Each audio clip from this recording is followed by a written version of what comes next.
So there are several moves that you can do in yoga and hatha yoga that really contribute to your mobility as a Thai yoga therapist. And not only do I like to practice yoga to help me move around more on the floor when I'm doing my Thai massage practice, but obviously yoga has all kinds of benefits for mobility just in general. So when I'm on the road like I am now and I have to teach, and in between I'm driving long distances in a car, or I'm sitting on an airplane, or even when I'm riding my motorcycle, if I don't pay good attention to my hip flexors, they get tight. And I think this is something that is sometimes a little bit neglected even in yoga classes, because we like doing standing poses so much, and they're all tightening poses for the quads and these hip flexors. So every now and then it's good to do something to stretch them out a little bit. So I'm going to demonstrate a few variations of the classic pose Anjaneyasana, and you can take it as far as you'd like, because I'm going to do it in levels, and see what this does for you, and hopefully this is something that helps. So start off just going into a cat-cow position, just sort of all fours. And give your back a little bit of a stretch, arching and rounding, and then come into a half lunge onto your right foot, back foot, top of the foot down, toes pointing backwards. And just start off by just doing a little stretch, just pressing the knee over the toes. By the way, a good rule of thumb is always, when you're going to bend your knee, make sure that it's going in the direction of your toes and not side to side or something like that. So back and forth a little bit. It's going to start waking up the top of your right thigh. And then we'll go a little bit deeper. So tuck the back toes under like this, and then just kind of walk your knee back a little bit, because we don't want to be on the cusp of the kneecap. We want to rather be on the lower part of the thigh. And then by rolling side to side like this, you're starting to get a little bit of a more intense stretch happening over here. And my intention is always to try to get the top of the thigh to the floor. It's not going to get to the floor, but that's kind of the direction where we're going.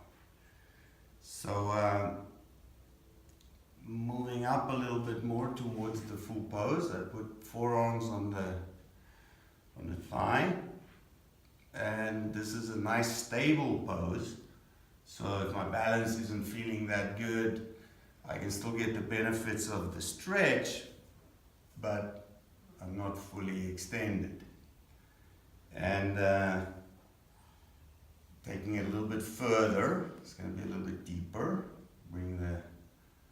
Straighten the arms, and then we can start going towards the full pose, which, by the way, if your knees are hurting right now, it means you're kind of pressing into the kneecap. And a good way to get out of that is to press down actually on the top of the foot a little bit, so you make the kneecap lighter like this. And it takes the energy all the way out the back of the leg, not just dumping into the kneecap.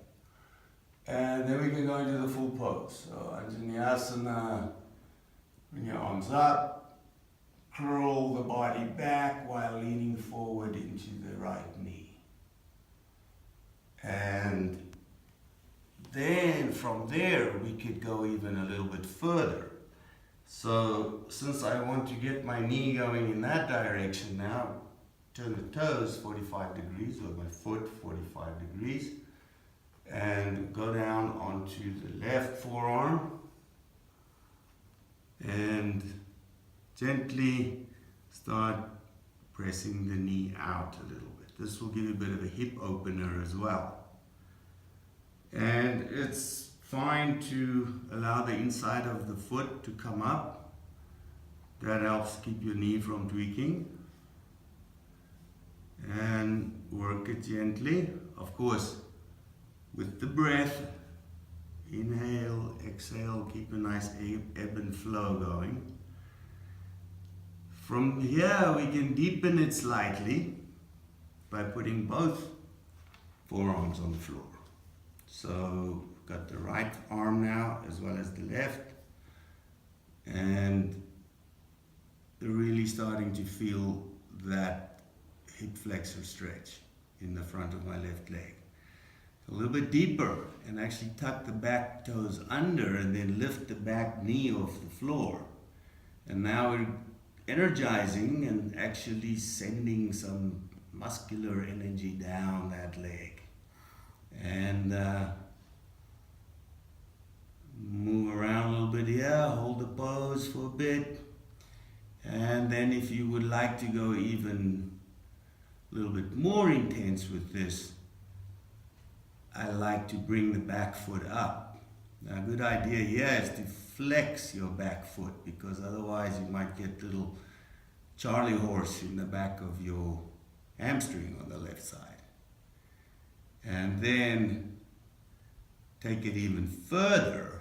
I actually could take this hand back and connect with the inside of the back foot. And now I'm really getting this left thigh very close to the floor and gently pulling back on the foot. And it's a nice position. I'm really nicely aligned. There's no tension in my right knee. And I actually have the left thigh on the ground and not the top of the kneecap. And getting a nice opening stretch on the left side of my upper thigh hip flexor. Easy does it, coming out of that. Use the hands to support yourself. Make sure that your knee stays in a straight line, aligned with your toes. Back into cat-cow. A little bit of arching back and forth. Use your way back. A little bit of a counter pose. Little child's pose. Even do a nice cobra.